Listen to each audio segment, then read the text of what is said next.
महाराज जी, मेरा प्रश्न है कि रामायण में एक बताया गया है कि कर्म प्रधान विश्व करी राखा, जो जस करहि तो तस फल चाखा, और सकल पदार्थ ही है जग माही, कर्महीन नर पावत नाही। तो महाराज जी, एक तरफ कहते हैं कि होई है सोही जो राम रचि राखा। तो केवल कर्मय तक सीमित रहना चाहते हो क्या?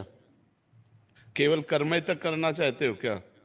तो कर्म दो ही प्रकार के होते हैं, शुभ कर्म और अशुभ कर्म, और इनकी दोनों की गति बस नरक, स्वर्ग और मृत्यु लोक।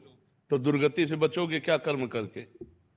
सत्कर्म करना है, भगवत कर्म करना है, भगवान के अधीन होकर के कर्म करना है, श्री कृष्ण अनुकूलेन कर्म करना है, प्रतिकूल से विसर्जनम करना है, भजन करना है, परोपकार करना है, माता पिता की सेवा करनी है, पुत्र परिवार आदि का पालन करना है, और ये सब कर्म भगवान को अर्पित करके भगवत प्राप्ति करनी है।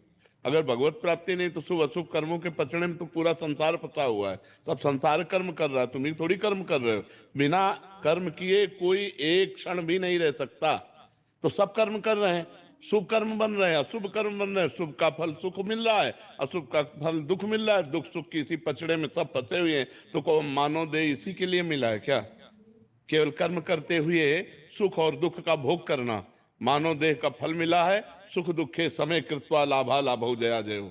सुख दुख में समान भाव करते हुए, लाभ अलाभ में, जय पराजय में समान भाव करते हुए परमात्मा प्राप्ति करने के लिए, परमात्मा प्राप्ति करने के लिए शुभ अशुभ दोनों कर्मों का नाश करना होता है। शुभ अशुभ दुर्ग विध्वंस बल तब जयति जयति जग उच्चरे। शुभ अशुभ दोनों कर्मों का जब नाश होगा तब भगवत प्राप्ति होगी। अब ये आता है, ये कला आती है दोनों कर्मों का नाश करने की। वो है हुई है सोई जो राम रचि राखा, को करी तर्क बढ़ावे साखा। वही होता है जो भगवान ने रच रखा है। तो अब भगवान ने हमें मानव देह रच रखा है, भगवान के हम अंश हैं। अब हम भगवान का भजन करके शुभ अशुभ का नाश करके भगवत प्राप्ति करेंगे। कर्मों के क्या, कर्म तो सब जीव कर रहे हैं। कौन सा ऐसा जो कर्म विहीन हो? कुछ पाप कर्म हो रहे हैं, कुछ पुण्य कर्म हो रहे हैं, लेकिन कर्मों के ऊपर जो उठे तब तो बात बने। मनुष्य जीवन केवल कर्मों में ही फंसे रहने के लिए थोड़ी है। कर्म समर्पण करके कर्म योग करने के लिए है। कर्म योग के द्वारा भगवत प्राप्ति करो, भक्ति योग के द्वारा भगवत प्राप्ति करो, ज्ञान योग के द्वारा भगवत प्राप्ति। ये योग प्राप्त करने के लिए मानव जीवन है। समझ पा रहे हो आप? हरेंद्र